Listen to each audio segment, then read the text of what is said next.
지금부터 2026년 추가경정 예산안 기자설명회를 시작하겠습니다. 이동률 기획조정실장님께서 예산안에 대해서 발표하시겠습니다.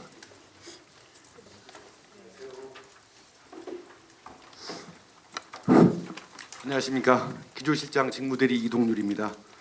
지금부터 26년 제1회 서울시 추가경정 예산안에 대해 설명드리겠습니다. 이번 추가 경정 예산안을 편성하게 된 배경과 편성 규모, 편성 방향, 그리고 분야별 주요 사업 순으로 설명드리겠습니다. 지금 우리 경제는 저성장과 양극화라는 구조적 트랩에 직면해 있습니다. 슈퍼사이클을 맞은 반도체 등 일부 대기업과 고소득층은 호황을 누리고 그 외 산업, 중소기업, 소상공인 등은 불황을 겪으며 격차가 벌어지는 K자형 양극화가 심화되고 있습니다. 한 해 동안 폐업한 자영업자 수를 창업한 자영업자 수로 나눈 창업 대비 폐업률은 24년 85.2%까지 치솟았습니다. 매출 부진과 비용 압박을 견디지 못하고 부도를 내는 중소기업도 증가 일로에 있습니다. 취약계층의 생계도 팍팍해지고 있습니다. 중위소득 50% 이하로 살아가는 분들의 비율인 상대적 빈곤율도 높아지고 있습니다.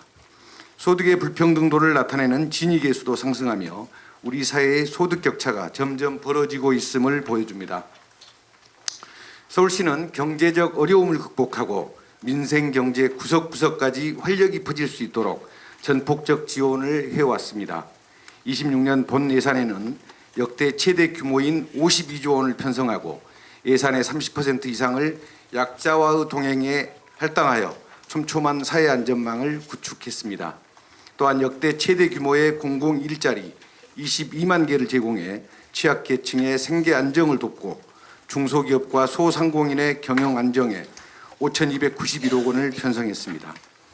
지난 2월에는 경제 불황 속 가장 먼저 위기에 처한 4대 계층의 활력 회복을 위해 민생경제 활력 더 보탬을 발표했습니다.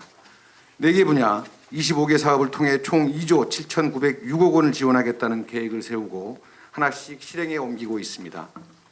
하지만 전혀 예상치 못했던 중동 전쟁이 발발했습니다. 중동의 지정학적 리스크가 고유가, 고환율, 고금리 쓰나미가 되어 민생 경제로 몰려왔습니다. 원유 가격의 상승은 곧바로 생활물가 전반으로 전이되어 취약계층의 장바구니 부담이 커지고 있습니다. 가파른 환율 상승은 중소기업의 원자재 비용 부담을 폭등시켜 물건을 팔아도 이익이 남지 않는 상황을 만들었습니다. 금리는 다시 올라 빚을 내어 생업과 생계를 유지하는 소상공인과 금융 취약계층에게 생존을 위협하는 채무 부담으로 다가오고 있습니다. 민생경제 피해가 가중되며 소상공인이 실제 체감하는 소상공인 체감 경기 동향 지수는 25년 10월 대비 약 14% 떨어졌습니다. 중동 전쟁 여파로 운송비가 급증하여 피해를 입은 중소기업도 속출하고 있습니다. 이러한 피해를 최소화하기 위해 서울시는 지난 3월 6일부터 비상경제대책반을 가동하여 비상대응체제에 돌입했습니다. 비상경제대책회의를 4차례 진행하며 현장의 의견을 듣고 피해 기업들이 체감할 수 있는 실질적인 지원 대책을 그 어느 때보다 신속하게 마련했습니다. 공공부문부터 불필요한 에너지를 과감하게 줄이는 동시에 선제적 수요 관리 정책을 추진하고 시민의 자발적 참여가 가계 경제의 실질적인 보탬이 되도록 에너지 절감 인센티브도 추진했습니다. 앞서 말씀드린 이 대책들을 빠르게 실행에 옮겨야 합니다. 지금의 위기 상황을 감안할 때 아직 지원의 손길이 닿지 않는 곳을 위한 추가적인 사업도 신속히 추진해야 합니다. 하지만 서울시의 재정 여건은 녹록지 않습니다. 지난해 민생회복 소비 쿠폰 지급을 위한 지방채 발행으로 그동안 줄여왔던 채무가 다시 늘었습니다. 여기에 서울시 재정을 압박하는 구조적인 문제도 있습니다. 서울시는 국비 차등 보조로 인해 타 지자체보다 적은 예산을 지원받고 있습니다. 이로 인한 추가 부담액은 연간 3조 5천억 원에 달합니다. 단지 서울시라는 이유로 정부 지원은 제한적인데 감당해야 할 복지 수요와 민생 예산은 늘어나고 있어 재정 운용에 이중고를 겪고 있는 실정입니다. 하지만 재정이 어렵다고 해서 시민의 고통을 외면할 수는 없습니다. 가용한 수단을 총동원하여 민생 경제와 시민의 일상을 지키겠다는 약속을 이행하겠습니다. 이번 추경을 통한 예산 증액 규모는 1조 4,570억 원입니다. 추경 예산안의 총 규모는 52조 9,427억 원으로 기정 예산 대비 2.8%가 증가하였습니다. 순세계 잉여금 전망치 결산전 이입으로 지방채 추가 발행 없이 추경 재원을 조달해 재정의 건전성을 지키고자 했습니다. 피해계층 현장 밀착 지원으로 오늘의 어려움을 덜고 고유가 대응 체질 개선으로 내일의 부담을 줄인다는 원칙 아래 4대 지원 방향을 설정했습니다. 피해 기업 및 취약계층 밀착 지원에 1,202억 원, 고유가 대응 체질 개선에 4,976억 원, 그리고 고유가 피해 지원금, 자치구 조정교부금에 각각 1,529억 원과 3,530억 원을 편성했습니다. 분야별 주요 사업을 말씀드리겠습니다. 먼저 위기 소상공인이 다시 딛고 일어설 수 있는 금융 사다리를 놓겠습니다. 고물가 고금리의 파도 속에서 하루하루 버티고 계신 소상공인분들을 위해 3천억 원 규모의 융자금을 추가로 긴급 투입하여 당초 2조 7천억 원이었던 지원 규모를 3조 원까지 끌어올립니다. 이번 위기 대응 자금의 핵심은 보증료도 담보도 방문도 필요 없는 산무 안심 자금이라는 점입니다. 복잡한 절차 없이 필요한 분이 바로 신청하여 받으시도록 문턱을 최대한 낮췄습니다. 이 원칙 아래 1천억 원 규모의 중동 피해 소상공인 위기 대응 자금을 신설하고 대출 상환에 어려움을 겪는 소상공인을 위해 저금리로 대환 대출할 수 있는 희망 동행 자금 규모를 3천억 원에서 4,500억 원으로 확대합니다.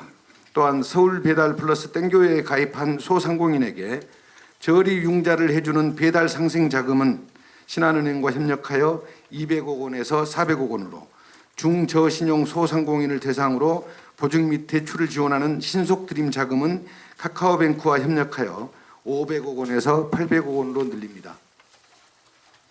힘보탬 동행 세일즈와 연계한 다양한 페이백 이벤트를 통해 2,500억 원 이상의 매출을 견인하겠습니다. 서울사랑 상품권 1,500억 원을 추가 발행하고 결제 금액의 2 내지 5%를 돌려드리는 페이백 이벤트를 함께 진행합니다. 전통시장에서는 구매 금액의 최대 30%까지 돌려주는 할인 이벤트를 진행합니다. 여기에 더해 골목형 상점가로의 신규 지정을 확대하고 민간 온라인 쇼핑몰에 입점한 서울시 소상공인의 할인 행사도 추진합니다. 소상공인에게는 매출 증대의 기회를, 시민에게는 현장에서 체감하는 더 큰 할인 혜택을 통해 소상공인 상권에 활력을 불어넣겠습니다. 소상공인의 경쟁력을 높이는 맞춤형 지원 체계도 구축합니다. 전문가가 사업장에 직접 방문하여 1대1로 문제를 진단하고 해법을 제시하는 자영업 클리닉의 지원 규모를 2배로 확대하고 중장년 소상공인이 빠르게 변화하는 디지털 환경에 적응하도록 디지털 전환 패키지도 함께 늘려나가겠습니다. 폐업을 앞둔 소상공인에게는 사업 정리부터 재취업, 재창업까지 전 과정을 밀착 지원합니다. 아울러 혁신적 아이디어를 가진 청년을 데이터 기반 마케팅 컨설턴트로 양성하고 이들이 소상공인과 협력하여 점포 매출을 증대하도록 돕겠습니다. 택시 화물차 운송 사업자의 유가 부담 완화를 위한 유가 보조금 지원 규모를 늘려 현장의 짐도 덜어드리겠습니다. 이번에는 우리 경제의 허리인 중소기업을 위한 경영 안전망 강화 방안입니다. 먼저 매출액 500억 원 미만의 중소기업이 매출 채권 보험 가입 시 보험료 50%를 지원하는 중소기업 매출 채권 보험료 지원 규모를 750개사에서 1,500개사로 2배 확대합니다. 또한 중동, 북아프리카 21개국 수출기업에 대한 수출보험 보증료 지원 한도를 기존 300만 원에서 800만 원으로 상향하고 소규모 수출기업을 위해 단체보험 일괄 가입제를 도입하여 중소기업의 무역거래를 촉진하고 경영이 안정화될 수 있도록 지원하겠습니다. 수출기업의 물류비 부담을 덜고 새로운 판로를 찾을 수 있도록 지원하겠습니다. 급증한 물류비 부담부터 덜어드리겠습니다. 중동 사태로 물품 반송이나 우회 운송이 불가피해진 기업을 위해 긴급 물류비 바우처 30억 원을 지원합니다. 기업당 최대 3천만 원 지원하며 100개 기업이 혜택을 받게 됩니다. 또한 수출 기업의 신규 해외 시장 진출을 돕기 위해 100개 기업을 대상으로 통관, 인증, 컨설팅 등 기업별 맞춤형 전략을 제공하고 30개 기업을 대상으로는 현지 무역 사절단과 수출 상담회를 지원하여 중동 의존도를 낮추고 수출 다변화의 길을 열겠습니다. 위기는 언제나 가장 어려운 곳, 가장 약한 고리부터 파고듭니다. 서울시는 위기 상황에서 더 큰 고통을 겪는 취약계층을 우선적으로 지원하겠습니다. 먼저 위기가구 지원을 강화하기 위해 긴급 생계비 지원을 846억 원에서 944억 원으로 확대합니다. 중위소득 인상에 맞춰 지원 단가를 현실화하고 지원 대상도 넓혀 복지 사각지대를 해소하겠습니다. 서울형 기초보장제도 또한 지원 대상 가구를 5천 가구에서 5,300가구로 확대합니다. 전세 사기 피해자, 한부모 가족 등 주거 불안에 내몰린 청년을 위해 청년월세 지원 특별 배정을 신규 시행합니다. 3,000명을 대상으로 1인당 월 최대 20만 원을 지원하여 무주택 청년의 주거 고민을 덜어드리겠습니다. 아울러 주거 취약 계층을 전세 사기 피해로부터 지키기 위해 저소득층 전세보증금 반환보증료 지원 인원을 1만 2천 명에서 2만 명으로 대폭 확대합니다. 돌봄이 필요한 순간 빈틈이 생기지 않도록 돌봄의 공백을 서울시가 채우겠습니다. 통합돌봄 대상자 중 긴급 지원이나 집중관리가 필요한 시민을 위해 간병 간사 서비스 이용 한도를 연간 60만 원 추가 지원하는 시범 사업을 시행합니다. 아울러 61명의 청년 인턴을 지역 아동센터와 지역 노인보호 전문기관 등에 배치하여 맞벌이 가구의 초등학생 자녀 야간 돌봄을 지원하고 취약계층 사회복지시설의 돌봄 질을 높이겠습니다. 동구병원 의료 안전망도 한층 강화합니다. 동구병원을 찾는 취약계층 환자 비율은 43.6%로 시립병원 평균 21.7%의 2배에 달할 만큼 공공의료에 대한 수요가 집중되어 있습니다. 이에 예산 지원을 확대하여 취약계층이 의료 공백 없이 치료받을 수 있도록 하겠습니다. 마지막으로 발달장애인의 낮 활동과 방과 후 활동 지원을 확대합니다. 발달장애인 당사자에게는 더 많은 사회 참여와 자립의 기회를 제공하고 가족의 돌봄 부담을 실질적으로 덜어드리겠습니다. 고유가 시대 시민의 교통비 부담을 실질적으로 줄여드리겠습니다. 기후동행 카드 할인 환급 혜택을 한시적으로 대폭 확대합니다. 3개월 동안 매월 3만 원을 할인하고 환급액 전액은 서울시 예산으로 지원합니다. 일반 이용자는 기존 6만 2천 원에서 3만 2천 원으로 48% 저렴해집니다. 청년, 청소년 두 자녀 가정은 5만 5천 원에서 2만 5천 원으로 55%, 세 자녀 가정과 저소득층은 4만 5천 원에서 1만 5천 원으로 67% 할인됩니다. 4월부터 6월까지 3개월간 기후동행 카드 31건을 이용한 서울 시민께는 6월부터 8월까지 3만 원을 환급해 드립니다. 이번 페이백 시행으로 기후동행 카드 이용자는 지난해 80만 명에서 올해 6월 100만 명을 넘어설 것으로 기대하고 있습니다. 여기에 기후동행 카드의 전국화 모델인 K패스 할인 환급률 상향에 소요되는 비용의 60%는 서울시가 부담합니다. 이용자가 늘어나는 만큼 대중교통 서비스 수준도 함께 높이겠습니다. 시내버스 서비스 개선과 서울교통공사 재정 지원을 3,500억 원에서 5,500억 원으로 확대합니다. 시내버스와 교통공사에 각각 1천억씩 추가 지원하여 안정적인 운행과 고품질 서비스를 유지하겠습니다.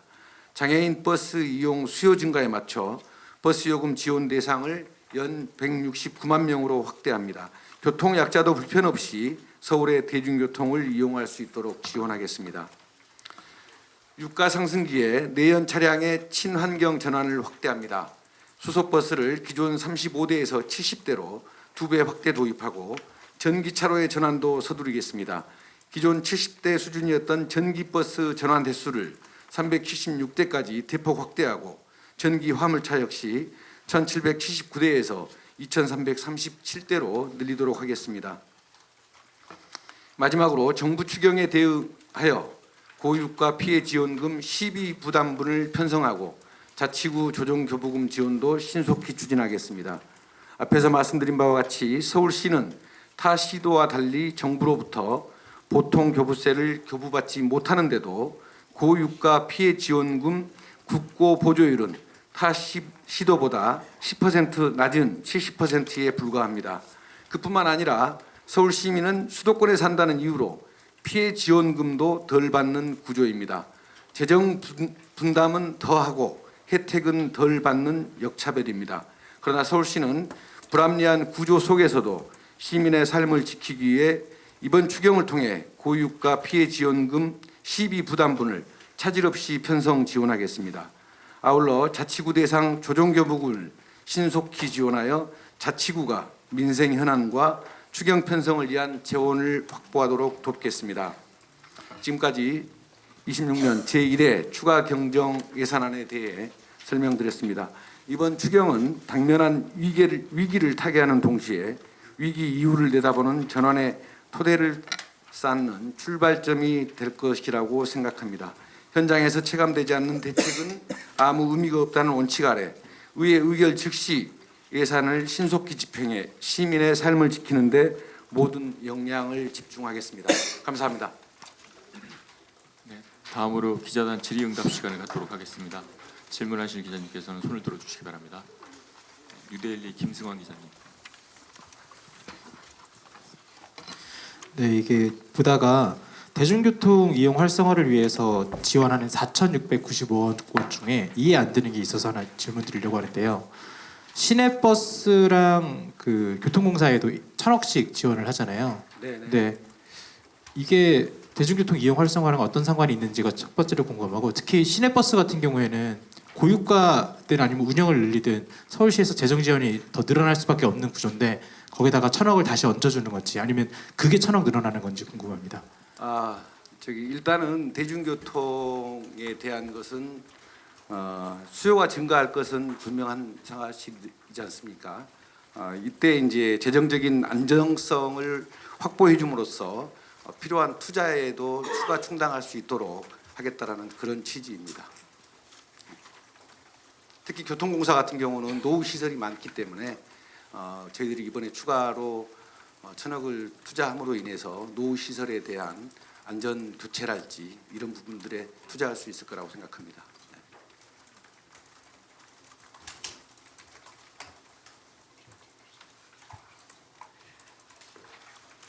네, 다른 질문하실 분 안 계십니까?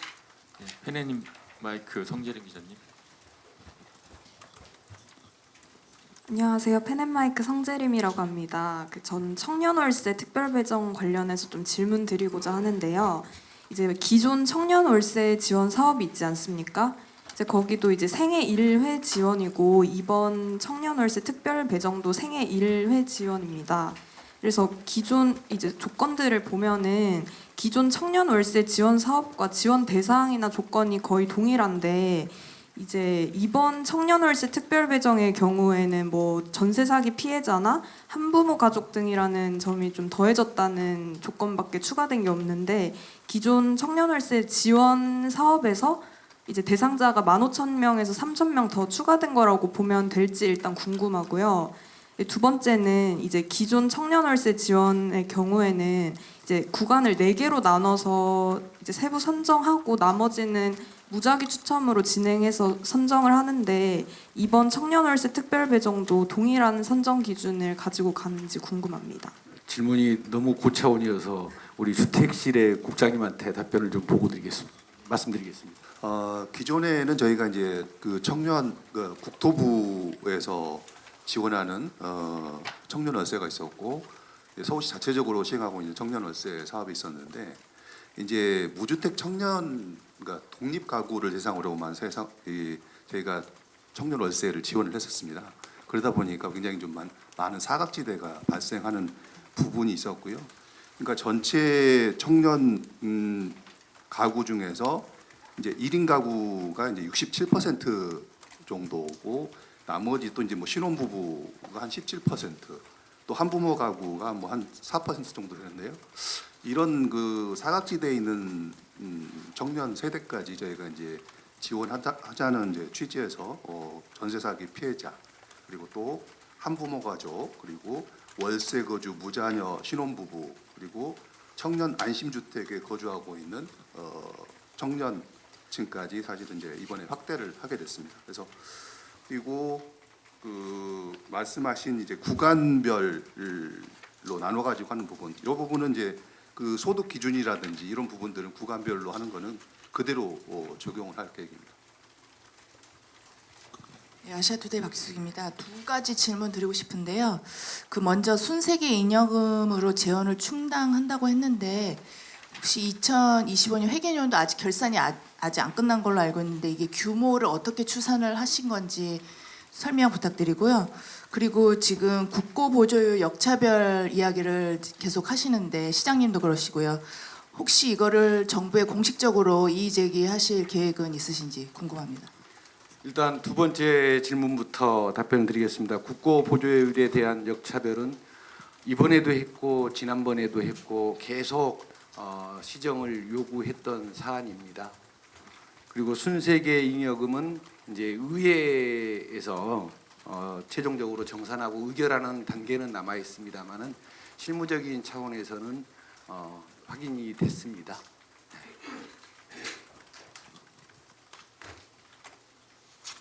추가로 질문 없습니까? 네, 국민일보 김용헌 기자님.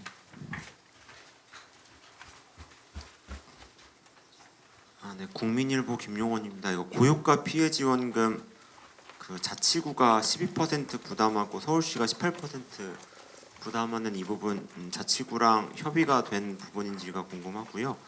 뭐 협의가 됐다면 뭐 협의 과정 좀 여쭤보고 싶고 아직 좀 덜 됐다면 어떻게 하실 계획인지 이 부분 여쭙습니다. 4월 1일부터 이제 지자체 부담분 30%에 대해서 어떻게 분담을 할지 논의를 했습니다. 물론 이제 자치구 입장에서는 시가 다 부담해달라 또는 뭐 10%만 부담해달라, 12%가 아니라 10%만 부담해달라 뭐 이런 의견도 있었고 별도 의견이 없다라는 자치구도 있었습니다. 근데 이번에는 시기가 촉박했기 때문에 작년의 전례에 비추어서 18%하고 12% 이렇게 결정을 했습니다. 자치구하고 의견 교류를 하는 것은 몇 차례 있었습니다.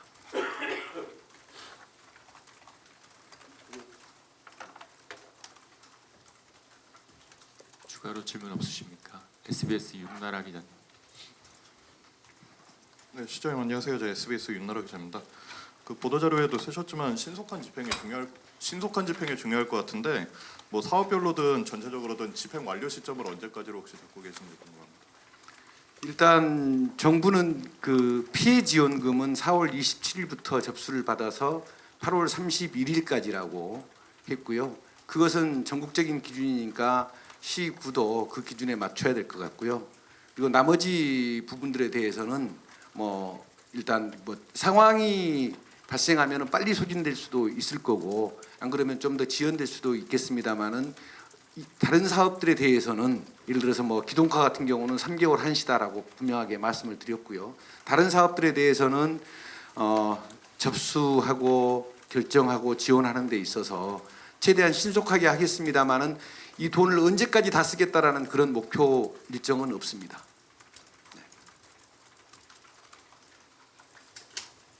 연합뉴스 황재하 기자님. 예, 연합뉴스 황재하입니다. 여기 보면 네 가지 분야로 나눠서 금액을 세분화해서 설명을 해주셨는데 네 분야 금액을 전부 더해도 1조 1천억 정도가 되거든요. 한 3천억 정도 가량 비용은 어떻게 되는 건지. 예산 전문가가 아니면 이걸 말씀하시기가 쉽지 않았을 텐데 우리가 이제 예산 규모를 발표할 때는 총계 규모를 발표한 거고요. 이 네 가지 이렇게 나와 있는 것은 예산의 순계 규모입니다.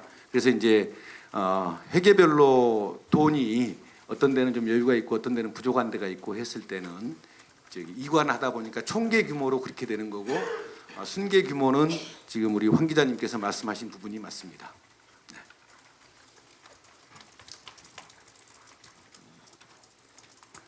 네, 추가로 더 질문 없으십니까? 네, 그럼 더 이상 질문이 없으시면 이상으로 기자 설명회를 마치겠습니다. 장시간 감사합니다.